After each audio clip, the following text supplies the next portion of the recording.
This was a real atrocity by the LVF of a Protestant and a Catholic sitting in a wee country pub, just assassinated really, you'd have to say. But because it was so close to the Good Friday Agreement, it became nearly incorporated with it.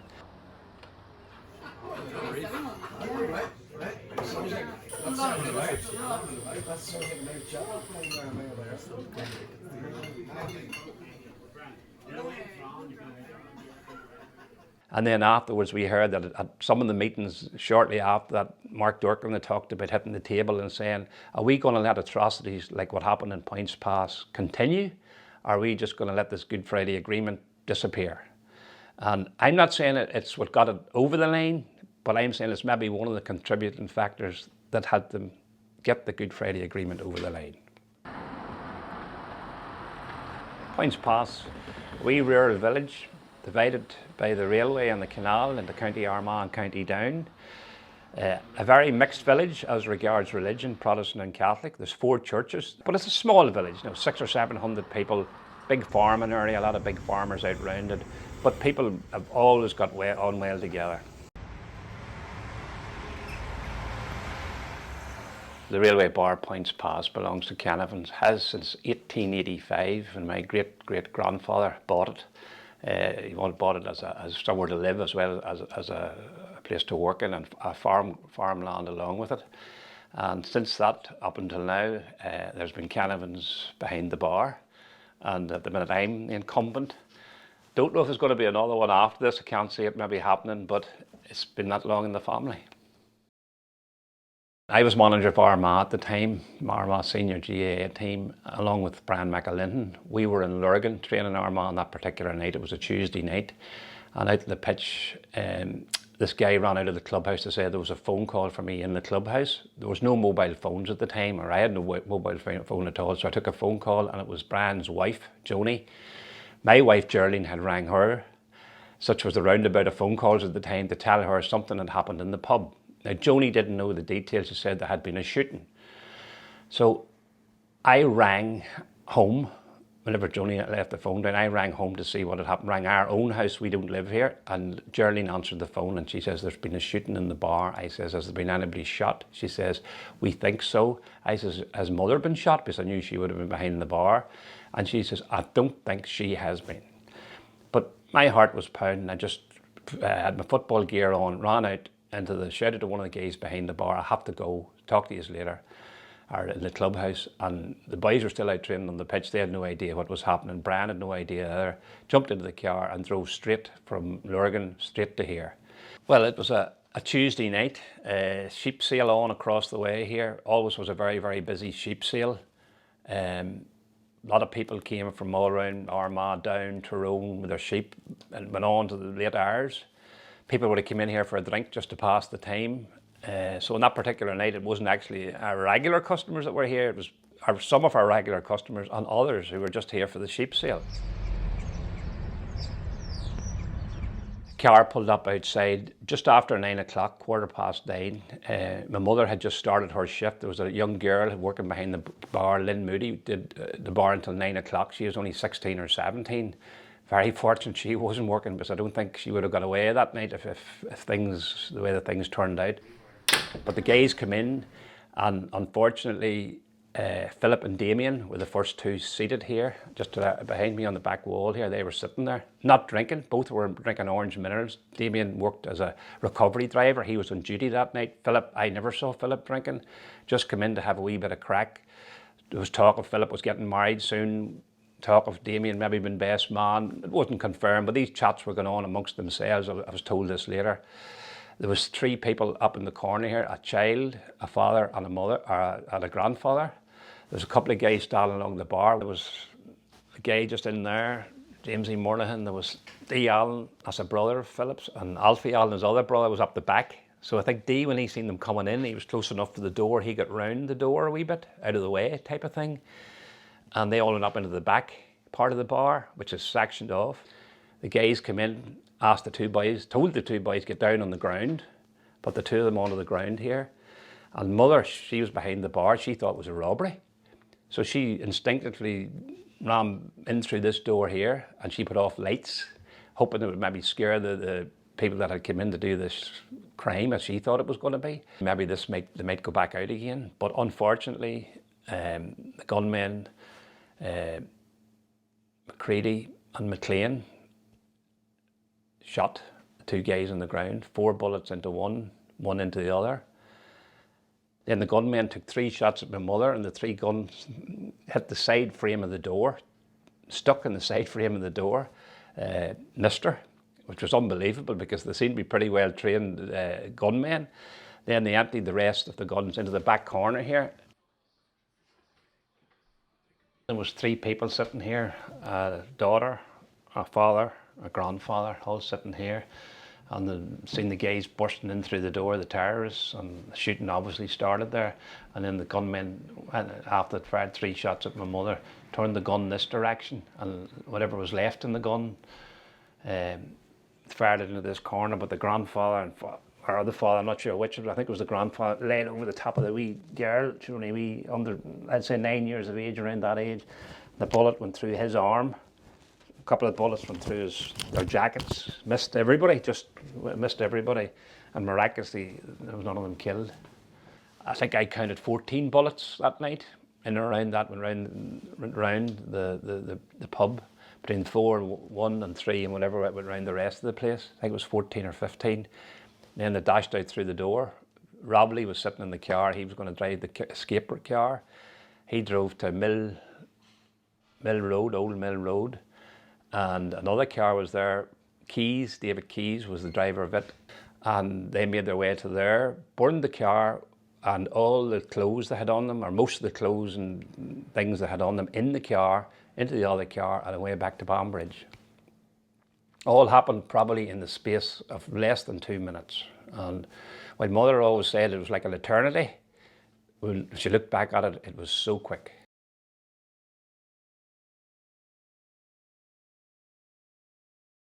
And amazingly, afterwards, I asked this question to a very high-ranking officer, Ronnie Flanagan, at the time. I asked this question later on that night, why I was able to drive from Lurgan to here, not being stopped by army or police or anybody. A route straight coming from it ended up coming eventually from where the killers nearly came from, but I wasn't stopped. Yet people coming from Newry and the surrounding areas were stopped. Seamus Mallon was coming from a meeting in Newry. He was stopped twice coming to here, and yet they seem to have roadblocks on that side of on the south side of Poyntzpass, whereas on the north side where the actual killers came from, there was no roadblocks. And I never got an answer to this day. He couldn't tell me. He said he would get back to me, but of course he didn't. I was coming from Lurgan through Guildford, Scarva, that type of area. That would be a known Protestant area. Got to the village and I couldn't get in at that time. There was a cordon up at the corner. Eventually I got in, and my mother and a few of the customers were in the back along with my father, Geraldine, my wife.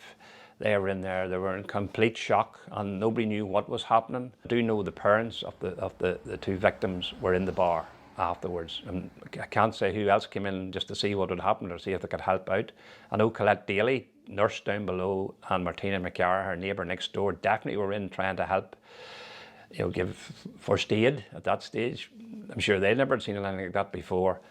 And Father Corrigan, he came in to say last rites. So there was, my mother always said it seemed like an awful time from they rang the ambulance till the ambulance arrived.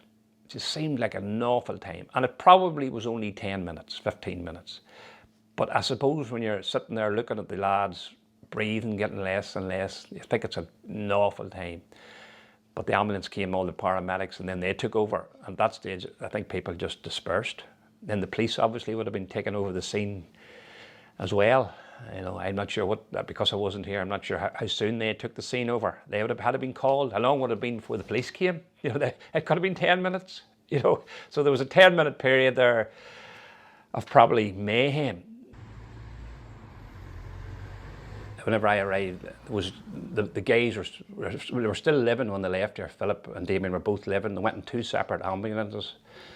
But unfortunately, by the time they got to Daisy Hill Hospital, both had passed away, somewhere en route.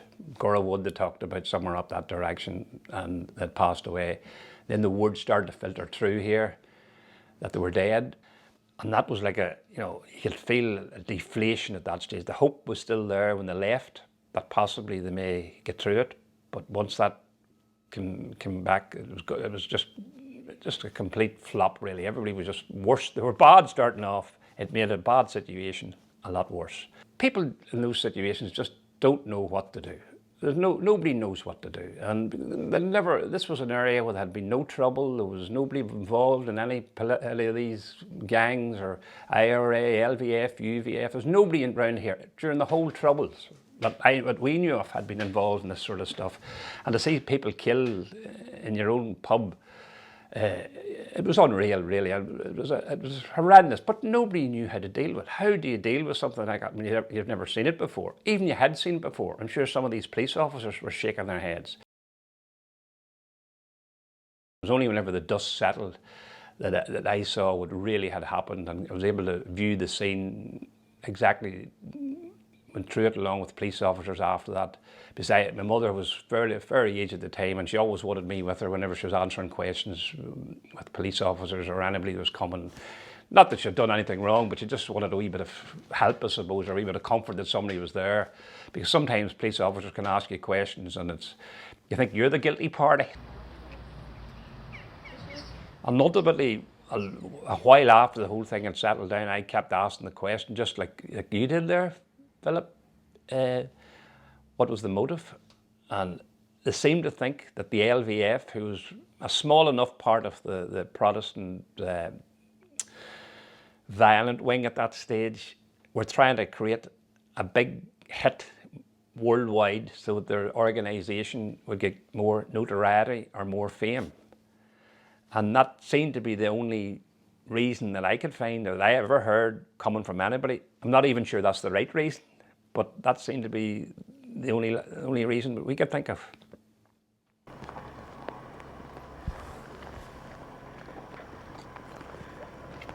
The funerals, I always remember the bodies coming into the village from the mortuary. And like, we were crying. Everybody was crying, coming, men, grown men, tears out of, you never thought strong people crying coming as the corpses were taken down into the village here.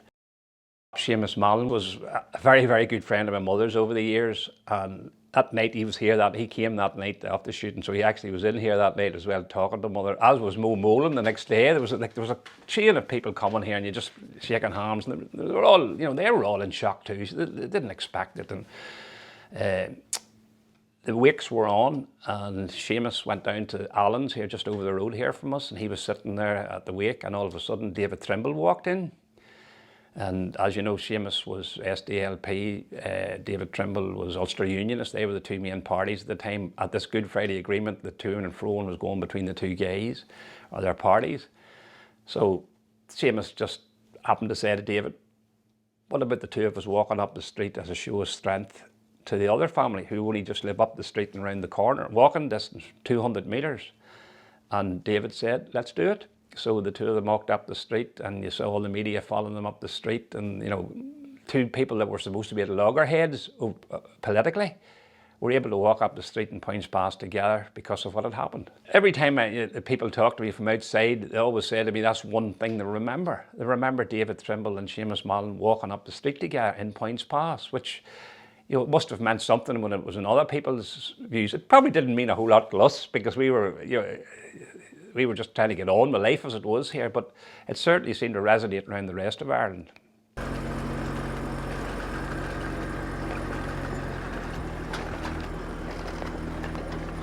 A few days after the event, the funerals, Thursday here in the funerals, are huge funerals at the weekend. It was Thursday or Friday, it may have been a Friday. Huge funerals. People came from everywhere. People that didn't know us, didn't know anybody here. People were coming from Tipperary, Cork. We were getting letters from children, school children in Limerick. All kinds of things were happening here. We didn't know these things, how to deal with these things. They kept coming in. And in fairness, my mother used to read these letters, and I can see her yet reading the letters. She had a certain amount of comfort, but this belief that people away down there would even be worried about something that happened up here. And I'm sure the same thing was probably happening in the other families. I can't say because I was never involved. As I said, I'm only telling you my side of the story. I always think that the real victims in this, along with Damien and Philip, has been the families and the people that were in the bar that night. Because they went through an event that nobody could have trained them for. They could never have expected something like that to come into their lives. And it had become such a worldwide type event at the time, which they couldn't really cope with. There was media from all around the world. They were looking questions, asking questions. These people weren't used to that type of thing. They had their own way of living around here. And all of a sudden, it was completely changed for a while anyway. People were coming asking questions.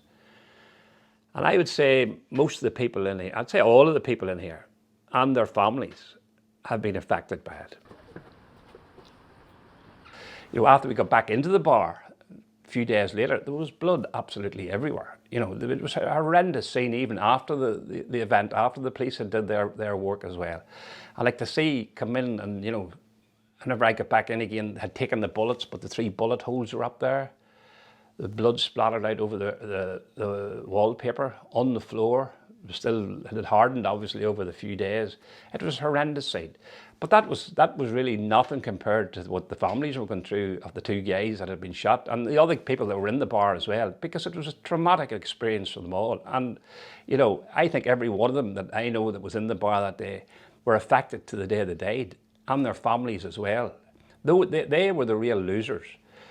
Damien's family, you know, mother couldn't cry for years. You know, it was really, really terrible life after that. Couldn't get over it. Her dad, the same, used to visit the grave. Sean used to visit the grave regularly. Every night he nearly was up at the grave. Just couldn't get over this. The Allens as well. Cecil, he tried his best. He wasn't in good health anyway. But he passed away, and then Ethel, that's the mother of Philip, she's kept going over the years. She's the only one still surviving, but her life, it was taken from them. They just were living with this, in this shadow. And I'd say every morning they got up, to every night they went to bed, they were thinking about it. My mother, I always remember, you know, she was a fairly strong woman, and I have to say, probably got over it better maybe than most, but she always said, you know, I wish it had been me instead of those 2 guys. They had their lives to live. I have mine nearly lived. So it was an angst on her that she felt that she should have been dead rather than them. So she had to live with that until she passed away. And I could see it every time it was mentioned. There was a cringe in her.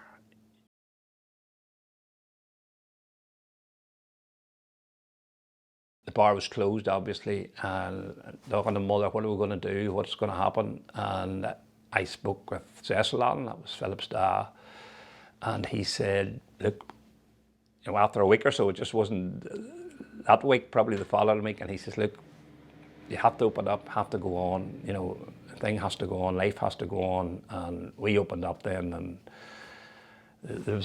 I always remember there was a curtain across the door here where the doors had been taken away, and it was eerie for a while, but then the locals were locals. They were, you know, my mother always called the customers her friends. So they gradually come back in again, and then, well, it never was forgotten. You know, eventually then the doors were put back on again. You wouldn't have seen many strangers about. It was mostly her customers, but she was the boss at the time. I only took over after that. They gradually came back in again.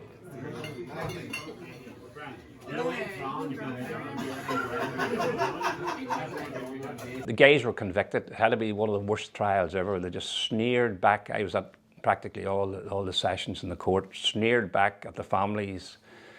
The boys were sitting in the dock. They did them differently. The 2 guys in the shooting, they were different to the other 2 guys. They were done separately. So these 2 guys just looked around, no remorse whatsoever during the whole of the court. And I always remember my mother had to get up onto the stand, and their solicitor, whoever he was, barrister, started to ask her questions, and she really didn't have any role to play other than she just turned the lights off, run out. She didn't seen 2 masked men. It was simple what she had seen.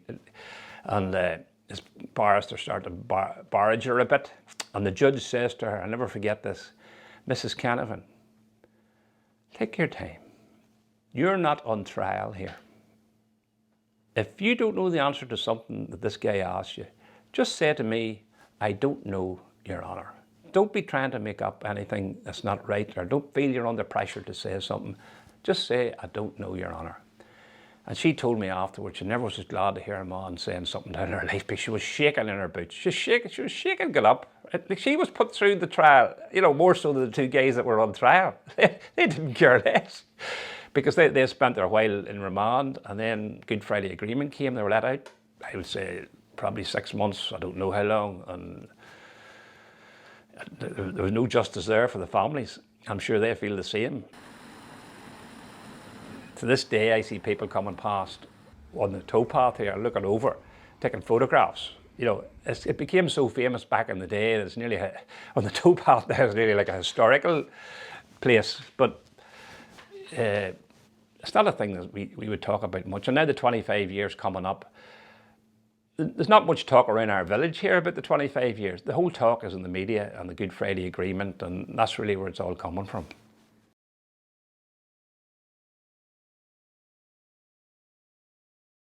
We saw what it done to my mother, and the people around us saw what it did to them, and that wasn't good. While I suppose over the years it gets less, it never goes away.